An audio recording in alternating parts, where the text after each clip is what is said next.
And hello guys, once again, welcome back muli sa ating YouTube channel. Ang inyong host na si Chloe TV muli na namang nagbabalik at magbibigay ng panibagong reaction video. Bago ang lahat, yes, gusto ko lang kayong pasalamatan sa yung walang sawang pagsuporta sa atin at sa ating buong team Kalingap. Marami pong salamat. May bago na naman tayong matutuklasan dito sa interview na ating mapanood mamaya. At ang isa sa pinaka-inaabangan talaga ditong tanong is, nag-kiss na ba daw si Papa Joms at si Carla? So mamaya ay ating malalaman ang kasagutan ni Papa Joms. So sa mga hindi pa nakapanood nitong clip video na to, pwede niyong panoorin sa YouTube channel ni Kalingap Hana. Suportahan natin si Kalingap Hana na isa ring charity vlogger. Marami tayong malalaman dito sa interview na to guys.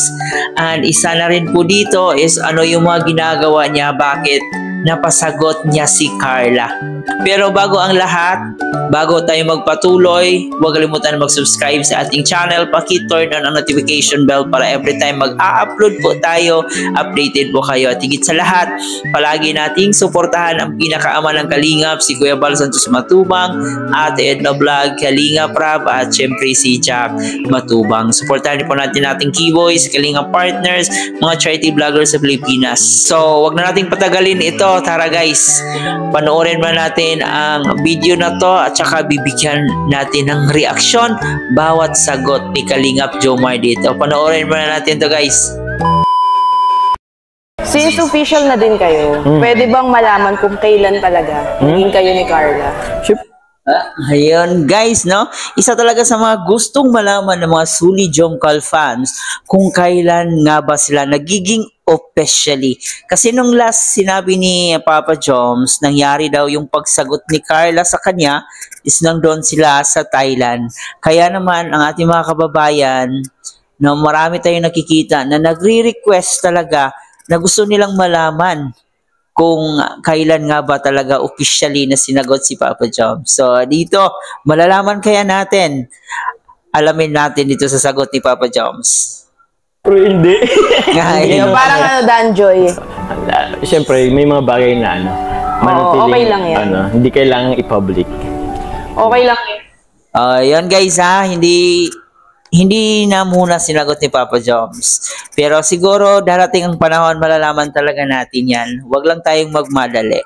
Pero tama nga naman yung ano sinabi ni Kalingap Jomar na hindi lahat ng bagay dapat ipaalam sa mga tao.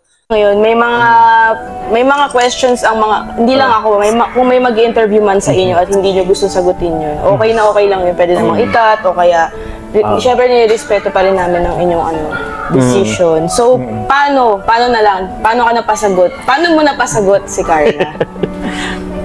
Paano ba? Siyempre, with sincere ano. Tama nga naman, di ba?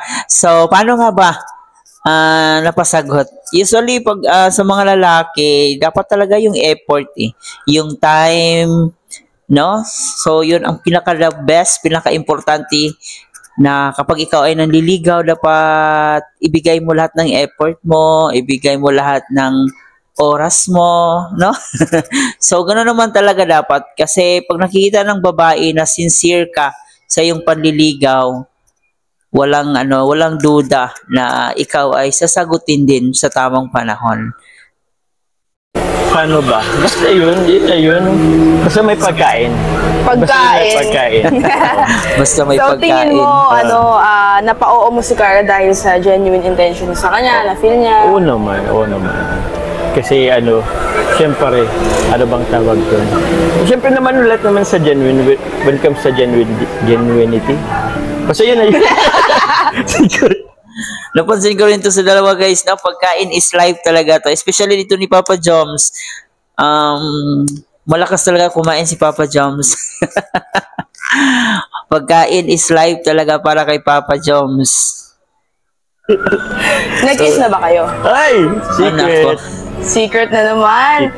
Pero so yan ang pinaka-inaabangan ng lahat. Nag-kiss na ba daw sila? Pero yun ay nasa kanila na po yun.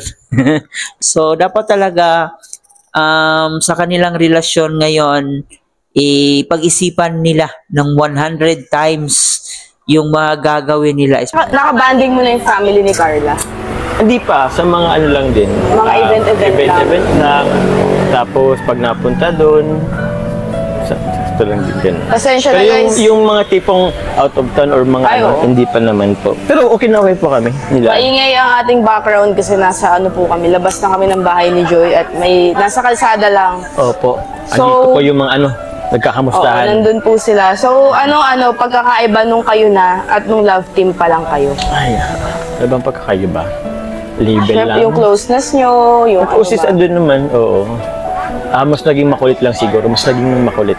si Carla sa'yo. Oo, mas naging makulit. Happy ka naman dun kasi mas komportable na siya eh. Oo naman, syempre. Ako din naman happy. Nakikita rin po natin guys na mas komportable na talaga si Carla ngayon nakasama si Papa Joms, no? Hindi tulad nung una na sobrang mahiyain, parang hindi makapagsalita si Carla.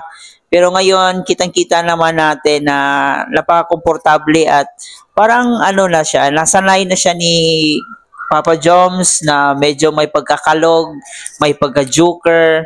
So, siguro nakikibagay na rin siya dito kay Papa Joms at sa mga tao na rin nakapaligid sa kanya. And ang maganda pa dito, parang mas lalo siyang na-motivate ngayon na sa kanyang pag-aaral. So, iba talaga guys pag may jowa ka, may love life ka. Kasi maganda talaga sa feelings na may inspirasyon ka. No? At saka, alam naman natin na sobrang napaka ni maalahanin ni Kalingap Jomar. Na alam natin na yung palagi niyang pina-priority talaga is yung pag-alaga niya kay Carla. So, hindi tayo dapat mangamba dito kay Papa Joms kasi alam natin na tutulungan niya si Carla hanggang makamit niya yung mga pangarap niya. Malakot komportable siya sa akin, komportable na din naman ako sa kanya para umuulan May matinding away na ba kayo? Ay, wala pa. Misunderstanding, oo. Away hindi pa. Yung normal lang na? Normal lang. So, Misunderstanding tulad ng sinabi niya kasi normal lang po yan. No, kahit sino may mga misunderstanding lang pero ang importante na solve agad, no, nabibigyan agad ng solusyon kung ano may yung mga problema, nagko-cause ng problema. ano ang mga nakikita mo sa future niyong dalawa ni Carla? Ay, paano po ba? Paano ba? Actually, hindi ko pa masyadong titinan masyado. Kung baga, enjoy lang namin Go kung with ano the ang flow. present. O go with the flow. Ano ang present. Kasi nag-aaral pa si Carla. Pero, yun. Tsaka Siguro okay. sa kanila siguro. Hindi ka nagmamadali. Hindi naman nagmamadali. And ayoko naman ma-pressure. So, yun ay tama, guys. No, just go with the flow, sabi nga nila, 'di ba? So, wag dapat i-pressure yung relasyon nyo. Tsaka, wag magmadali kasi darating talaga tayo sa part na yan, yung mga gusto nating gawin. So, yun ang tama. Wag i-pressure si Carla kasi nag-aaral pa eh. 'Di ba? Alam naman po natin yan at alam niya ni Kalingap Jomar. So, alam niya kung ano yung priority niya. At alam niya kung ano yung dapat gawin niya dito kay Carla. Siya. So, gaano ka naman ka-proud na si Carla ang partner mo? Siyempre, 100% proud tayo dyan. Sobra-sobra. Sobra. Carla, diba? Oo. So, kahit ano bang suot ni Carla, event yan, nandyan yung feeling mo na proud ka sa kanya pag nakikita Oo. siya ng iba. Opo. So, ano ang may pagmamalaki mo about kay Carla? About kay Carla, yung pa rin niya, yung humbleness. Siguro yung pagiging mahiyain din. With all the success or with all the, tawag yan. Kasi with all the proud na sa kanya ng taon, si Kalingap, si Carla, matagal na yun sa Kalingap, andun pa rin. Hindi siya na-overwhelmed. Di siya na-overwhelm. Andun pa rin yung pagiging pagpakumbaba niya, marespeto, magalang, andun pa rin. Ganon si Carla, ganon siya nakilala dati. No, at hanggang ngayon, nakikita pa rin natin na sobrang napakagalang at napakabait pa rin. Mapagkumbaba. Wala talaga nagbago kay Carla. Siguro kung may nagbago man sa kanyang hitsura, sa kanyang physical na anyo. Pero yung kabutihang loob niya, nandun pa rin yung Carla na nakilala natin dati. So, magandang ihemplo ito si Carla, especially sa mga kapwa niya key angels But not the least, since official na kayo ni Carla, ano ang mapapangako mo kay Carla? And syempre sa magulang niya na for sure baka mapanood niya. Ayun. Ano bang pangako natin? Yung parang lang sana, yung siguro parang dito lang. Parang mapanghahawakan lang. Pangawakan lang, andyan lang naman ako lagi. Kumbaga kahit anong mangyari hanggang saan, hanggang kailan, di pa alam kung ano. Malay mo, ever lang. Kumbaga habang buhay. So basta kahit anong mangyari, ano lang, andito lang naman ako. Para sa kanya. Patuloy na magsusuporta at susuporta sa kanya. Kahit anong mangyari. So, tandaan niya yun. So ayun lang guys, maraming salamat. Grabe naman, no? Kahit anong mangyari, nandito lang ako, nasusuportahan si Carla. So, doon pa lang, kitang-kita na po natin na sobrang mahal na mahal niya si Carla. At doon pa lang nakikita natin na hindi talaga niya bibiguin yung mga magulang ni Carla. Di ba?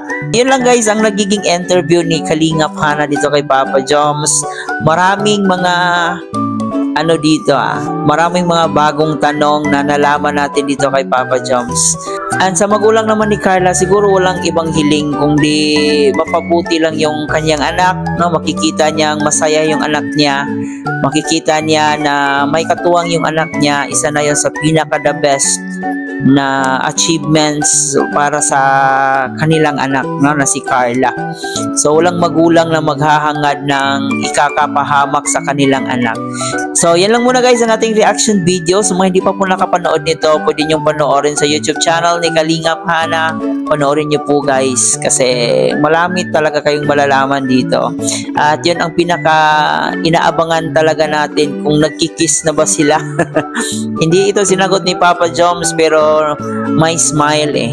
So alams na. Nasa kanila na po yun kung ano yung nasa kanila na po yun kung nangyari na ba or hindi pa. So I hope guys nag-enjoy kayo dito sa ating reaction video sa araw na to. Muli po marami pong salamat. Baka di pa kayo nakapag-like and share nitong video, please don't forget to like and share and paki-subscribe na rin po kayo. Hanggang dito na lang. Ito nga po pala si Chloe TV. Marami pong salamat.